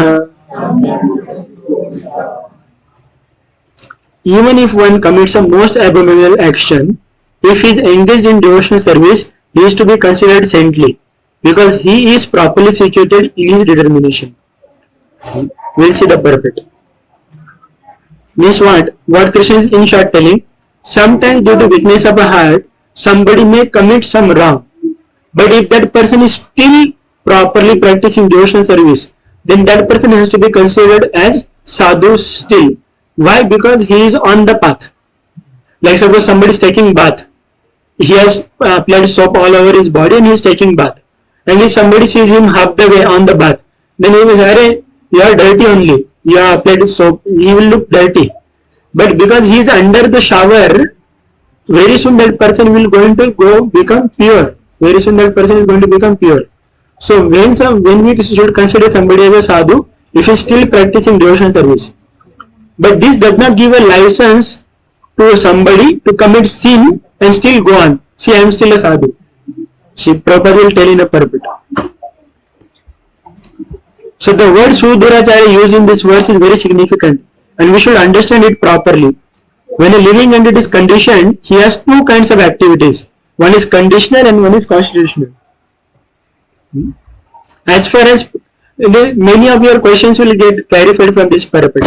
Can somebody read from there? Mataji, can you read? the word Suduracharya used in Suduracharya. Duracharya means wrong acharan. used in this verse is very significant and we should understand it properly. When a living entity is conditioned, he has two kinds of activity. One is conditional and the other is constitutional. Conditional duty means the duty is related to this body, and constitutional duty means duties related to soul. As for protecting the body or abiding by the rules of society and state, certainly there are different activities, even for the devotee, in connection with the conditional life, and such activities are called conditional. So what are the conditional duties related to this body? Like you have to do your job, you have to take care of your family, you have to take care of children and everything. Besides this, Sorry, just a minute. Beside this, top line. Besides these, the living entity is fully conscious of his spiritual nature and is engaged in Krishna consciousness or the devotional service of the Lord has activities which are called transcendental. So constitutional duty. Second is constitutional duty means what? Devotional service is constitutional duty. So this is vertical line. The duties related to psalmist chanting and reading Bhagavad Gita, Bhagavad Gita is constitutional duty. And conditional duty is horizontal duties. Duties related to our body, taking care of children and this and that. Go ahead now.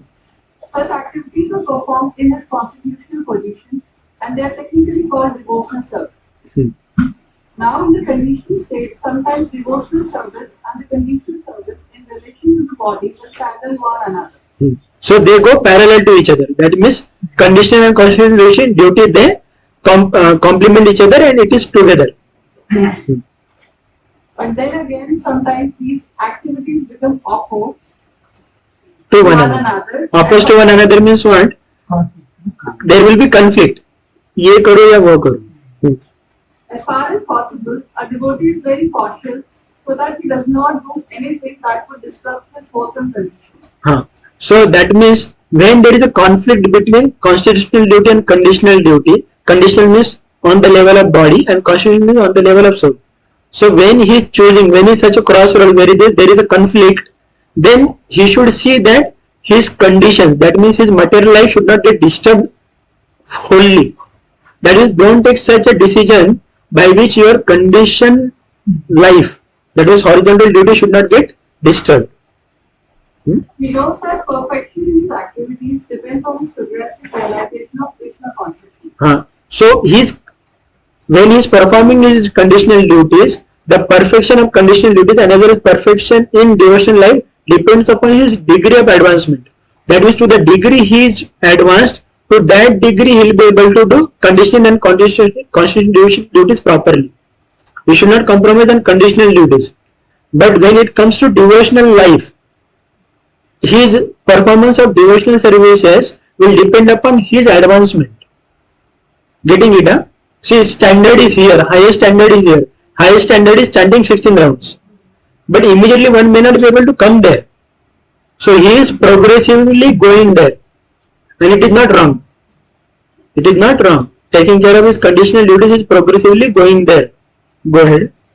Sometimes, however, it may be seen that a person in Krishna consciousness commits some act which may be taken as most abominable socially or politically. Correct. But such a temporary fall down does not disqualify him.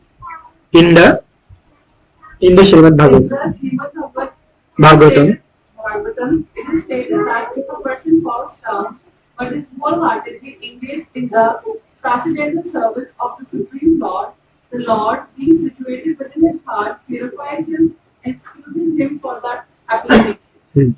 So, now when somebody is progressing ahead, going in his constitutional duties, sometimes it may happen that by him, not intentionally, accidentally some abominable action may happen. But Lord does not take it, that temporary fall down does not disqualify him in any way. Does not disqualify that person from practicing devotional service. And Lord still accept that person wholeheartedly if that person is engaged properly in devotional service. That means somebody still continues devotional service even after fall back, even after some setback. Still that person is called as saintly, by whom Krishna himself is calling him saintly. Go ahead. The material contamination is so strong that even a yogi fully engaged in the service of Lord sometimes becomes. I gave you example of Vishwamitra Muni. But Krishna consciousness is so strong that such an occasional fall down is at once rectified. Therefore, the process of devotional service is always a success.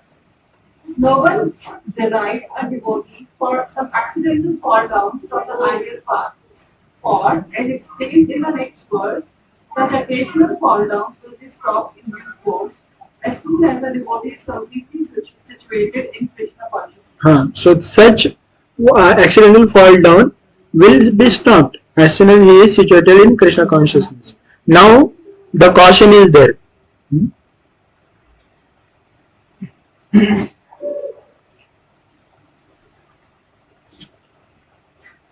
Mantavya. On the other hand, On the other hand, one should not misunderstand that the devotee in transcendental devotional service can act in all kinds of unremarkable ways.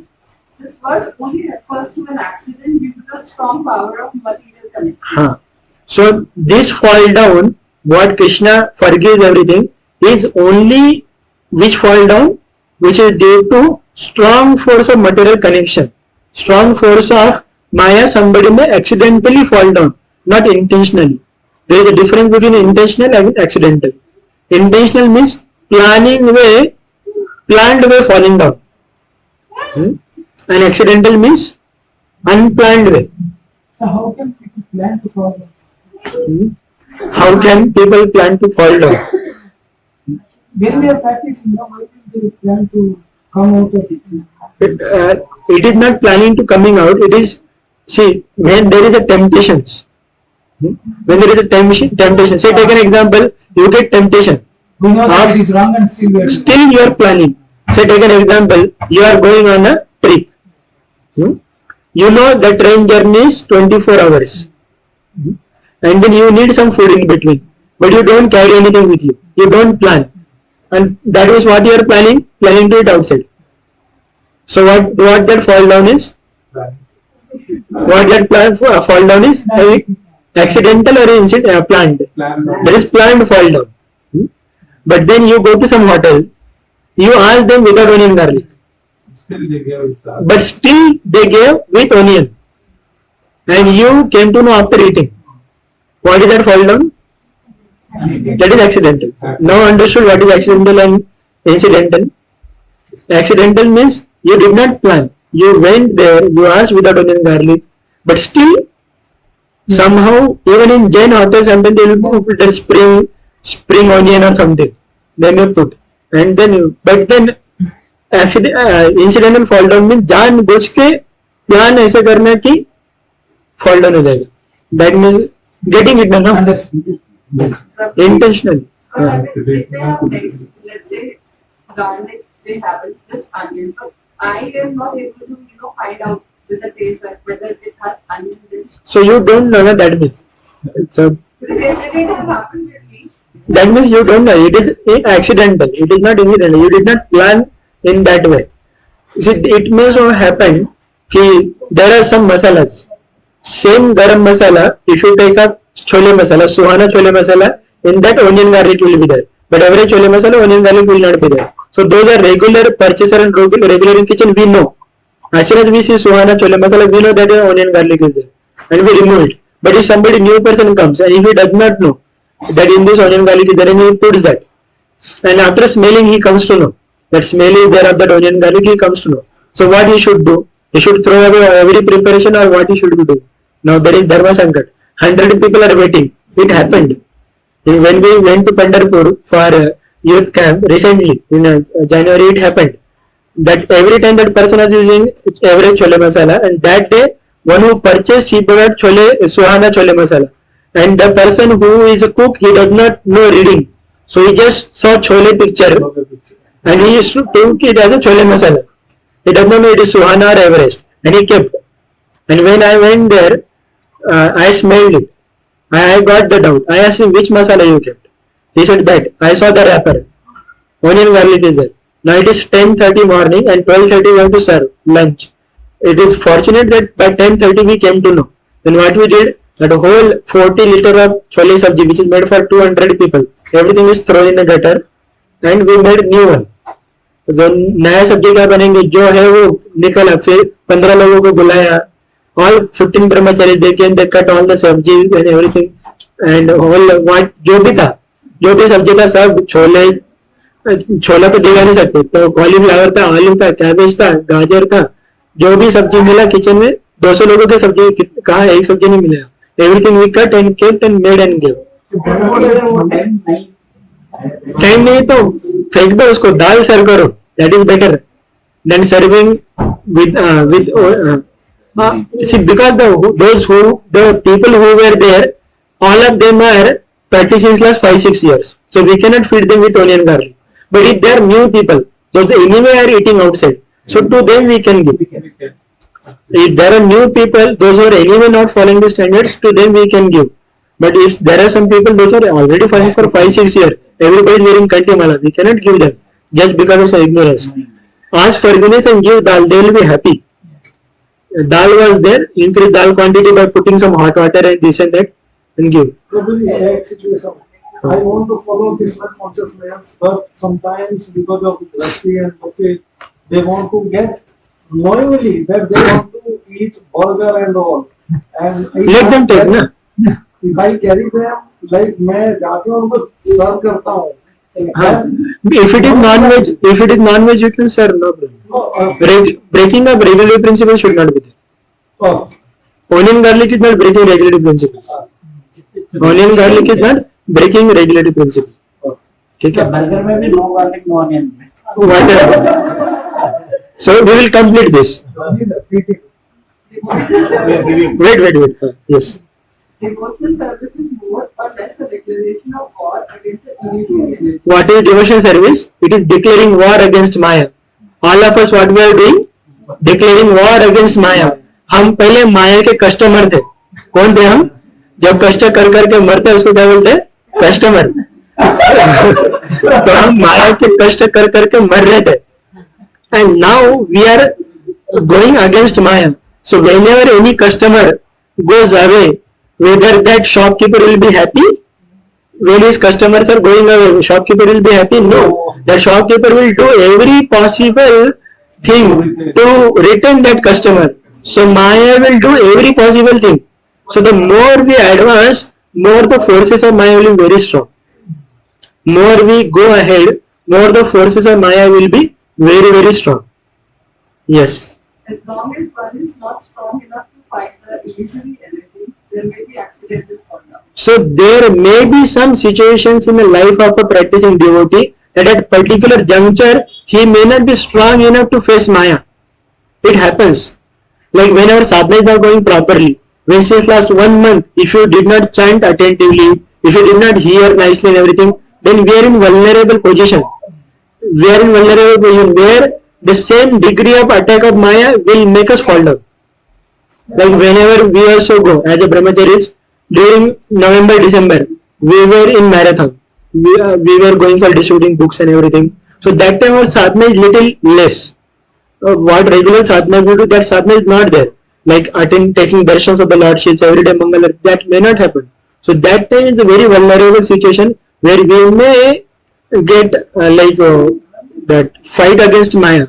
And it is all the more, one side sadhana is less and another side being with the material energy is more. Going to different schools, talking with the principals and this and that. From morning 8 o'clock we are going, evening 5 o'clock, 6 o'clock coming back, driving this there. So that time sadhana may be less and that time there are the chances of vulnerability is more. So in your case also it will happen that when you are working a lot, too much connection with the material nature and very less reading, hearing and chanting. So we are vulnerable. I gave you example of the students going to home. So they are vulnerable. They are not in association. So that time surely attacks of Maya will be more strong. Attack of Maya will be there only, but shield is not there. That time shield is weak. That weak shield will break. Yes. But when one is strong enough, he is no longer Second line. subject to such fall down as previously explained. No one should take advantage of his words and commit nonsense and think that he is still a devotee. If he does not improve in his character by devotional service, then it is to be understood that he is not a high devotee. So, okay. So here both this verse is speaking in both ways. One is accidental fall downs should be forgiven as well as considered, but incidental fall down should not be considered. And sometimes some people are in that vulnerable position due to what less sadhana and everything. That time they may get sidetracked. Okay. So thank you. Which directly addresses Will correct.